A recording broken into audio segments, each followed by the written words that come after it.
नमो नमः. आज आपण आठवीच्या सुरभी या पुस्तकातील अहम नदी अस्मि या धड्याचा अभ्यास म्हणजे जो स्वाध्याय आहे तो बघूया. या आधीच्या भागामध्ये आपण हा धडा म्हणजेच याचं मराठीमधील भाषांतर बघितलेलं आहे, धडा समजावून घेतलेला आहे आणि आज आपण याच्यावरची प्रश्न उत्तरं बघूया. तर बघा अभ्यासः. त्यामध्ये पहिला प्रश्न आहे, पाठम पठित्वा वदन्तु लिखन्तु च आम अथवा नहीं. पाठम पठित्वा म्हणजेच हा धडा वाचून, वदन्तु लिखन्तु च म्हणा आणि लिहा, आम अथवा नाही. आम म्हणजेच हो अथवा नाही म्हणजेच नाही. म्हणजेच जे योग्य वाक्य असेल, बरोबर असेल, त्याला आपल्याला आम असं लिहायचं आहे आणि जे अयोग्य असेल त्याला न म्हणजेच नाही असं लिहायचं आहे. तर बघूया, पहिलं वाक्य आहे, किम नदी माता इव विश्वम पालयती. म्हणजेच बघा काय विचारलंय की नदी आईप्रमाणेच या विश्वाचे पालन करते का?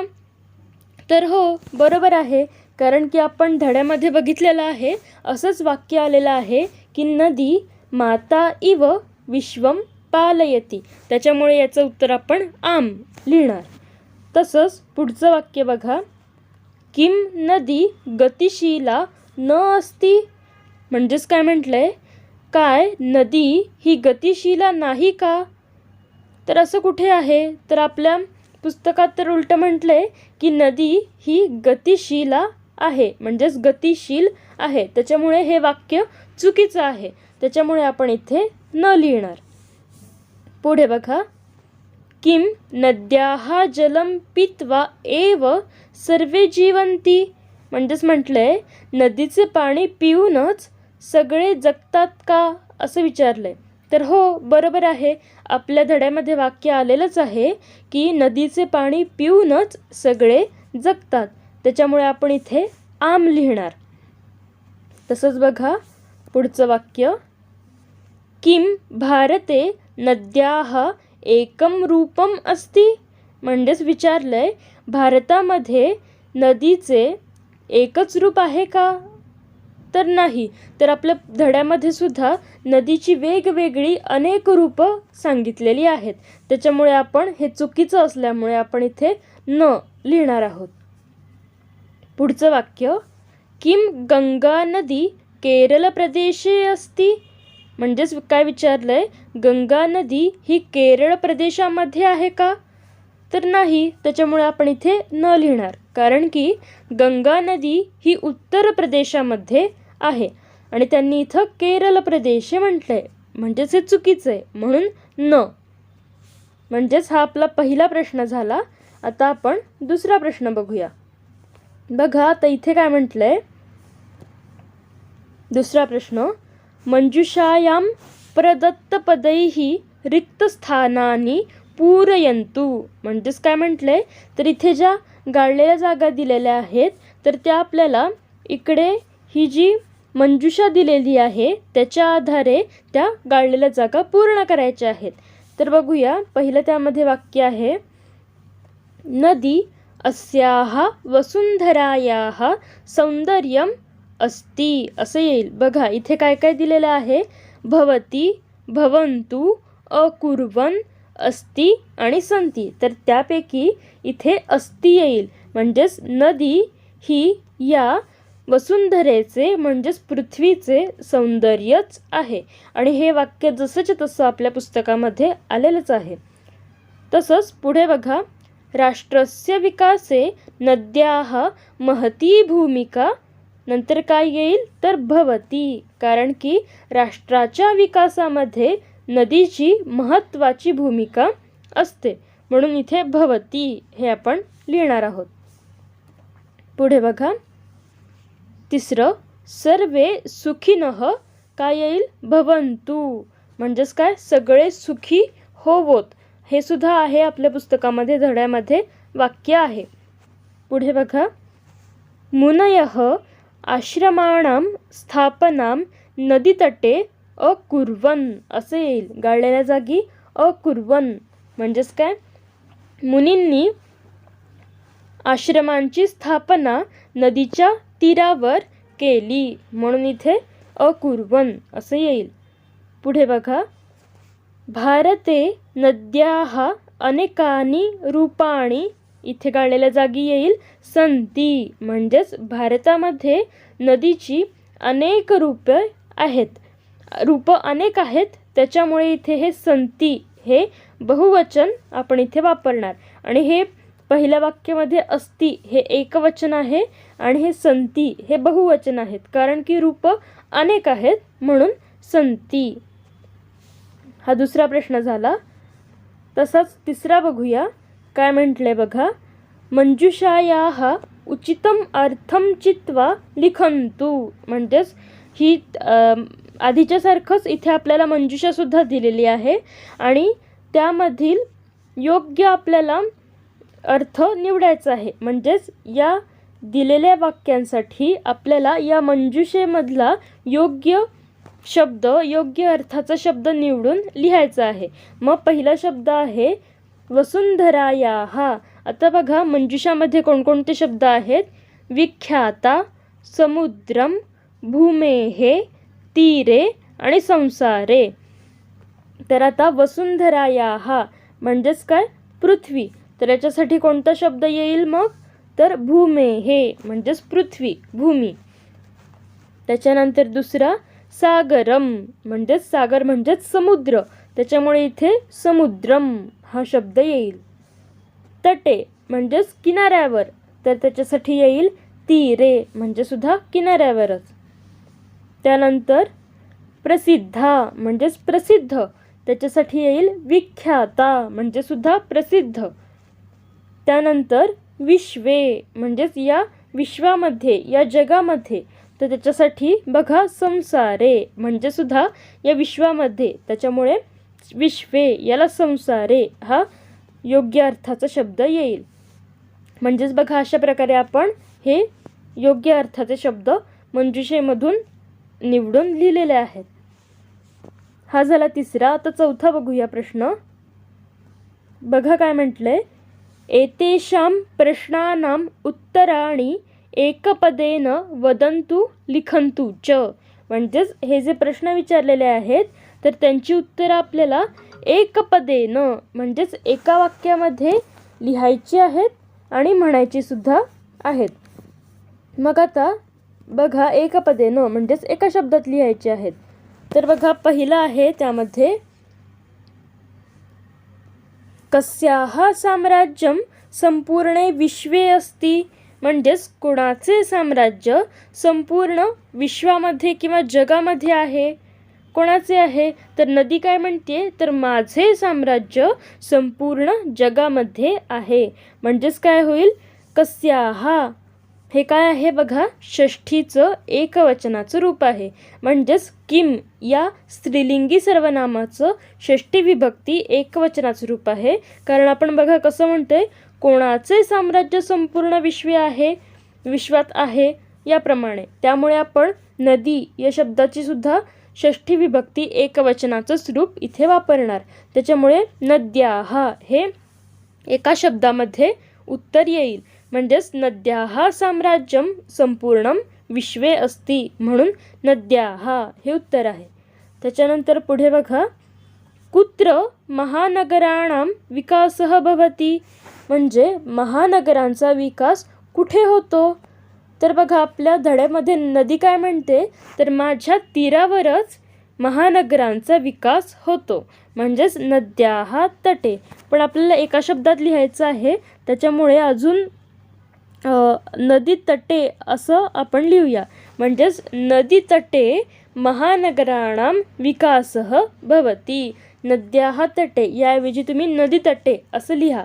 नदी तटे महानगराणां विकासः भवति. पुढे बघा नदीजलेन एव के क्षेत्राणि सिंचन्ति. नदीजलेन एव म्हणजे नदीच्या पाण्यानेच के क्षेत्राणि सिंचन्ति. म्हणजेच कोण शेत सिंचतात किंवा शेताला पाणी देऊ शकतात तर आपल्या धड्यामध्ये आलेलं आहे कोण, तर शेतकरी. आणि के हे जे प्रश्नार्थक इथे सर्वनामाचं रूप आलेलं आहे ते बहुवचनाचं आहे, त्याच्यामुळे आपण उत्तरात सुद्धा बहुवचनच करणार आहोत. त्याच्यामुळे कृषकाः असं येईल. म्हणजेच नदीजलेन एव कृषकाः क्षेत्राणि सिंचन्ति, त्याच्यामुळे कृषकाः हे उत्तर येईल. पुढे नद्याः विशालतमं रूपं किम, नदीचे विशालतम मोठे असे रूप कोणते, तर आपल्या धड्यात आलेलं आहे ब्रह्मपुत्र हे नदीचे विशालतम रूप आहे, त्याच्यामुळे आपण इथे ब्रह्मपुत्र लिहिणार. पुढे बघा, नद्याः जलम कया परिपूर्णमस्ति, नदीचे जल किंवा पाणी कशाने परिपूर्ण असते. आता कया हे इथे काय आहे, किम सर्वनामाचं स्त्रीलिंगाचं तृतीयेचं एकवचन आहे, त्याच्यामुळे उत्तरामध्ये सुद्धा आपल्याला तृतीयाच करावी लागेल. मग बघा इथे उत्तर येईल पोषक शक्त्या. नद्याः जलम पोषक शक्त्या परिपूर्णम अस्ति. याप्रमाणे चौथा प्रश्न झाला. आपण पाचवा बघूया. बघा काय म्हटलंय, एतेषां प्रश्नानां उत्तराणि पूर्णवाक्येन वदन्तु लिखन्तु च. आता या प्रश्नांची मात्र आपल्याला पूर्ण वाक्यामध्ये उत्तरं म्हणायची आहेत आणि लिहायची सुद्धा आहेत. त्यामध्ये पहिला प्रश्न आहे, पंजाब प्रदेशे काः पंचधाराः नद्यां मिलन्ति, म्हणजेच पंजाब या प्रदेशामध्ये कोणकोणत्या पंचधारा किंवा 5 नद्या येऊन नदीला मिळतात. तर कोणत्या आहेत त्या, तर बघा मी इथे लिहिलंय, पंजाब प्रदेशे झेलम, चनाब, रावी, व्यास, सतलुज इति पंचधाराः नद्यां मिलन्ति. म्हणून आपण हे असं पूर्ण वाक्यात उत्तर लिहिणार. कोणकोणत्या आहेत, झेलम, चनाब, रावी, व्यास आणि सतलुज. तसंच बघा पुढचा प्रश्न आहे, स्वामी श्रद्धानंद महोदयेन नद्याः तटे किं स्थापितम, म्हणजेच स्वामी श्रद्धानंद महोदयांनी नदीच्या तीरावर कशाची स्थापना केली. तर बघा कशाची केली, गुरुकुल कांगडी विश्वविद्यालयाची स्थापना केली. त्याच्यामुळे आपण बघा पूर्ण वाक्यात उत्तर कसं लिहिणार आहोत, स्वामी श्रद्धानंद महोदयेन नद्याः तटे गुरुकुल कांगडी विश्वविद्यालयः स्थापितम. त्याच्यानंतर तिसरा प्रश्न बघूया, जनाः नद्याः जले किं क्षिपन्ति, म्हणजेच लोक नदीच्या पाण्यामध्ये काय फेकतात किंवा टाकतात. तर काय फेकतात, तर यंत्रालयांमधले म्हणजेच कारखान्यातले असे विषमिश्रित रसायन पदार्थ फेकतात. त्याच्यामुळे जनाः नद्याः जले यंत्रालयानां विषमिश्रित रसायन पदार्थान क्षिपन्ति असं आपण इथे उत्तर लिहिणार आहोत. पुढे बघा चौथा आहे, नद्याः तटेषु केषां दुर्लभाः प्रजातयः उद्भवन्ति, म्हणजेच काय म्हटलंय, नदीच्या तीरावर कशाच्या दुर्लभ अशा प्रजाती उद्भवतात किंवा उगवतात. तर बघा नद्याः तटेषु वृक्षाणां पादपानां वनौषधीनां च दुर्लभाः प्रजातयः उद्भवन्ति, म्हणजेच कोणाकोणाच्या वृक्षांच्या, पादप म्हणजे लहान रोपट्यांच्या, तसेच औषधी वनस्पतींच्या दुर्लभ अशा वनस्पती किंवा प्रजाती उगवतात किंवा उद्भवतात. पाचवा प्रश्न, नद्याः ध्येयवाक्यम किम अस्ति, नदीचे ध्येयवाक्य काय आहे. तर बघा शेवटी नदीने तिचं ध्येयवाक्य काय सांगितलं होतं, तर नद्याः ध्येयवाक्यम अस्ति सर्वे भवन्तु सुखिनः सर्वे सन्तु निरामयाः, म्हणजेच सगळेजण सुखी व्हावेत आणि सगळे कसे राहावेत, निरोगी राहावेत. आता तुम्ही हे असं सुद्धा लिहू शकता, नद्याः ध्येयवाक्यम आणि मग सर्वे भवन्तु सुखिनः सर्वे सन्तु निरामयाः इति अस्ति असं सुद्धा तुम्ही लिहू शकता. आता पुढचा 6वा प्रश्न बघूया, शेवटचा. स्थूलपद माधृत्य प्रश्ननिर्माणं कुरुत, म्हणजेच आता आपल्याला स्थूलपद घेऊन आपल्याला त्याच्यावर प्रश्न निर्माण करायचा आहे. म्हणजेच आता जिथे आपल्याला जो शब्द हायलाईट केलेला दिसतोय तो शब्द उत्तर येईल असा आपल्याला प्रश्न तयार करायचा आहे. म्हणजेच बघा, पहिलं वाक्य काय दिलंय, गतिः एव मम स्वभावः मम संदेशः च अस्ति. म्हणजेच गती हाच माझा स्वभाव आणि माझा संदेश आहे. तर आता त्याचं आपण उत्तर काय लिहिणार, तर गतिः हे काय आहे, तर प्रथमेचं एकवचन आहे. त्याच्यामुळे आपण किम सर्वनामाचं स्त्रीलिंगाचं सुद्धा प्रथमेचं एकवचन वापरणार. ते काय आहे, का. त्याच्यामुळे का एव मम स्वभावः मम संदेशः च अस्ति. आणि प्रश्न आपण तयार केला आहे, त्याच्यामुळे हे प्रश्नचिन्ह द्यायला विसरायचं नाही. त्याच्यामुळे का एव मम स्वभावः मम संदेशः च अस्ति असा प्रश्न तयार होईल. पुढे बघा, राष्ट्रस्य विकासे मम महती भूमिका भवति. राष्ट्राच्या विकासामध्ये माझी महत्त्वाची मोठी भूमिका असते. राष्ट्रस्य हा शब्द त्यांनी हायलाईट केला आहे. म्हणजेच हे उत्तर येईल असा प्रश्न तयार करायचा आहे. राष्ट्राच्या विकासामध्ये म्हणजेच कोणाच्या विकासामध्ये. त्याच्यामुळे राष्ट्रस्य ही ज्याप्रमाणे षष्ठी आहे तसंच आपल्याला किम सर्वनामाची आपण इथे षष्ठी केली. कस्य पुल्लिंगी षष्ठी एकवचन. कस्य विकासे मम महती भूमिका भवति असा हा प्रश्न तयार होईल. पुढे बघा, मम तटेषु ऋषयः तपस्यां कुर्वन्ति.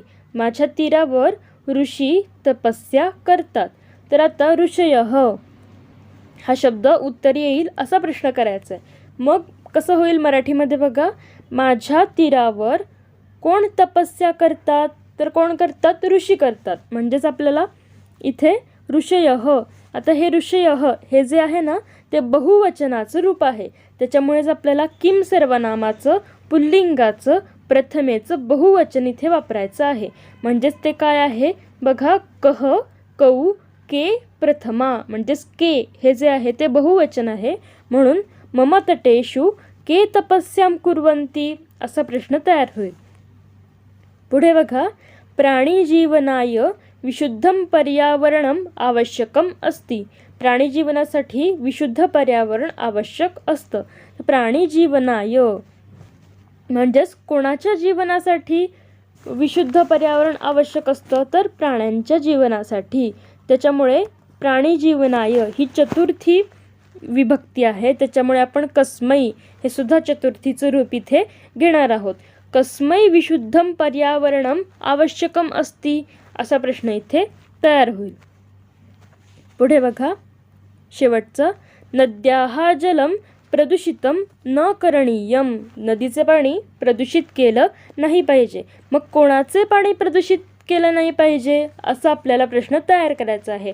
आणि नद्याः हे काय आहे बघा, तर षष्ठीचं एकवचनाचं रूप आहे. त्याच्यामुळे आपण इथे लिहिताना हे बघा, इथे कसं लिहायचं आहे, कस्याः. तिथे कस्यच झालं होतं, पण तिथे काय पाहिजे, कस्याः. कारण की आपण नदी हे काय आहे, स्त्रीलिंगाचं, हा स्त्रीलिंगी शब्द आहे. त्याच्यामुळे आपण किम सर्वनामाचं सुद्धा स्त्रीलिंगाचं षष्ठीचं एकवचन वापरणार. त्याच्यामुळे कस्याः जलं प्रदूषितं न करणीयम. कोणाचे पाणी प्रदूषित केलं नाही पाहिजे असा हा प्रश्न तयार होईल. त्यामुळे बघा, अशा प्रकारे आज आपण अहम नदी अस्मि या धड्याचा अभ्यास हा सुद्धा बघितलेला आहे. चला तर पुन्हा भेटूया पुढच्या भागात. पुनर्मिलामः. धन्यवादाः.